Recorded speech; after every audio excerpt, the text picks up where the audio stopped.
Assalamualaikum warahmatullahi wabarakatuh. Sebelumnya, izin memperkenalkan diri. Nama saya Ulfaini Rohmawati dari jurusan Pendidikan Khusus Universitas kelas A. Di sini, saya akan membacakan materi tentang menyembunyikan, menutupi celah orang lain berjemaah dari kitab Qiyamut At-Tibyan. Nah, sebelum saya membacakan terjemahan ini, saya akan membacakan biografi Syekh Nawawi terlebih dahulu. Oke, izinkan saya membacakan biografinya. Syekh Nawawi lahir dalam tradisi keagamaan yang sangat kuat di Kampung Tanara, sebuah desa kecil di Kecamatan Tirtayasa, Kabupaten Serang, Banten, yang sekarang di kampung pesisir desa pedalaman Kecamatan Tanara, Serang. Pada tahun 1230 Hijriah atau 1815 Masehi, dengan nama Muhammad Nawawi bin Umar bin Arabi Al-Bantani. Dia adalah sulung dari 7 bersaudara, yaitu yang pertama Ahmad Syaibuddin, yang kedua Hanim, yang ketiga Syahid, yang keempat Abdullah, yang kelima Syakirah, yang keenam Syakirah. Ia merupakan generasi ke-12 Sultan Maulana Hasanuddin Banten, Raja pertama Banten, Sunan Gunung Jati Cirebon. Nasabnya melalui jalur Kesultanan Banten sampai kepada Nabi Muhammad SAW. Ayah Syekh Nawawi merupakan seorang ulama lokal di Banten, Syekh Umar Arabi Al-Bantani, sedangkan ibunya bernama Zuwaidah, seorang ibu rumah tangga. Nah, setelah itu Syekh Nawawi menikah dengan Nyai Nasimah, gadis asal Tanara, Serang, Banten. Nah, Sultan Maulana Hasanuddin ini dikaruniai 3 anak. Yang pertama ada Nasifah, yang kedua ada Maryam, yang ketiga ada Rubiah. Nah, istrinya Sultan Maulana Hasanuddin ini wafat meninggalkan Sultan Maulana Hasanuddin terlebih dahulu. Sultan Maulana Hasanuddin adalah seorang ulama dan intelektual yang sangat produktif dalam hal menulis kitab. Jumlah karyanya tidak kurang dari 115 kitab, di mana kitabnya itu meliputi ilmu fikih, tauhid, tasawuf, tafsir, dan hadis. Nah, sejak berusia 15 tahun, Syekh Nawawi sudah mulai belajar ilmu agama Islam langsung dengan ayahnya bersama saudara-saudara kandungnya. Syekh Nawawi mempelajari tentang pengetahuan dasar bahasa Arab, fikih, tauhid, Al-Quran, dan tafsir.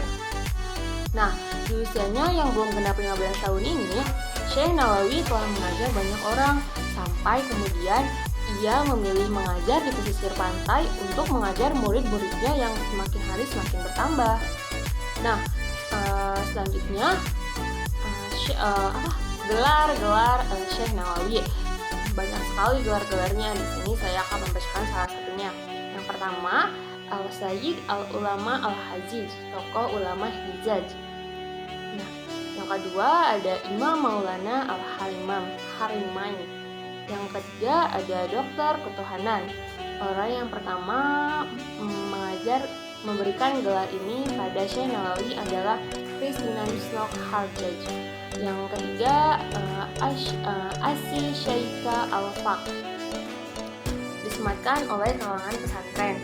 Yang keempat ada Bapak Kitab Kuning Indonesia yang disematkan oleh para ulama Indonesia. Nah, Syekh Nawawi wafat di Mekah pada tanggal 25 Syawal tahun 1314 Hijriah atau 1897 Masehi. Makamnya terletak di samping Janatullah Mul'a.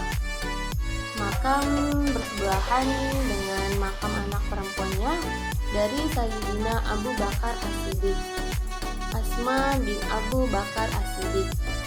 Meski wafat di Jaziah Mekah, namun hingga setiap tahunnya selalu diadakan haul atau peringatan wafatnya Syekh Maulana Syekh Nawawi Al-Bantani.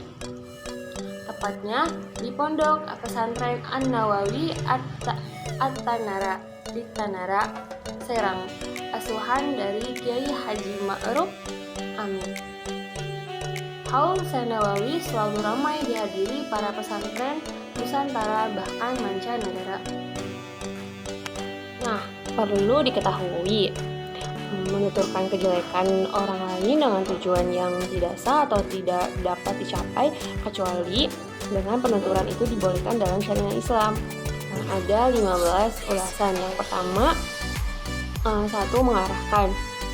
Misalnya, bila mendengar seseorang mengatakan sesuatu yang tidak benar, maka harus ditunjukkan bahwa yang dikatakannya itu sesuai dengan yang benar adanya. Jadi kalau misalkan emang kita mau mengucapkan atau mau menjelaskan sesuatu, harus berdasarkan dengan kebenarannya. Misalnya ketika kita akan melaporkan seseorang, maka kita harus dengan bukti yang konkret. Jadi jangan sampai kita berbicara di luar kebenarannya. 3. Peringatan mengenai orang alim atau pandai yang melakukan kesalahan kepada pengikutnya.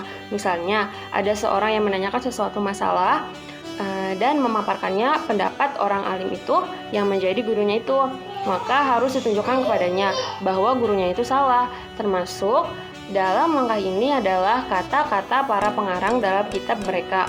Seseorang mengatakan begini, padahal ia salah, atau cara-cara lainnya.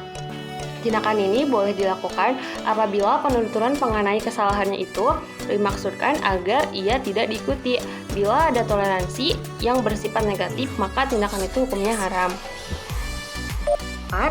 Meminta pertolongan untuk membasmi perbuatan mungkar kepada orang yang memiliki kemampuan melakukannya. Misalnya mengatakan, seseorang melakukan begini atau begitu, maka tolonglah aku untuk mencegahnya. Tindakan ini harus dimaksudkan sebagai usaha untuk membasmi kemungkaran itu. Bila ada toleransi lain yang bersifat negatif, maka tindakan itu hukumnya haram. Selanjutnya, yang kelima, menjelaskan sesuatu yang berhubungan dengan seseorang yang memiliki cacat tertentu. Misalnya si A pincang atau julang, namun dengan ucapan yang senada. Tindakan ini boleh dilakukan apabila julukan atau sifat yang jelekan tidak disembunyikan, maka orang itu tidak mengetahuinya. Namun apabila tanpa menyebutkan orang itu sudah tahu, maka lebih baik tidak menyebutkannya. Nah, misalnya ketika seseorang telah mengetahui jika si A ini adalah pincang, maka kita tidak boleh mengetahuinya, lebih baik kita diam, karena sebelum kita memberitahunya terlebih dahulu, orang tersebut telah mengetahui tentang keadaan si A agar si A tidak sakit hati atau tersinggung dalam hal apapun. Yang keenam, menghindari kehancuran atau kerusakan. Misalnya menerangkan sanksi yang tidak adil. Orang ini tidak layak disanksi karena ia melakukan ini dan itu. Nah, misalnya begini, ketika kita ditunjuk akan menjadi saksi dari kegiatan pemilu. Nah, misalnya ada orang lain yang bilang kepada ketua, misalkan ini tuh jangan jadi saksi karena gini, disitu tadi ini.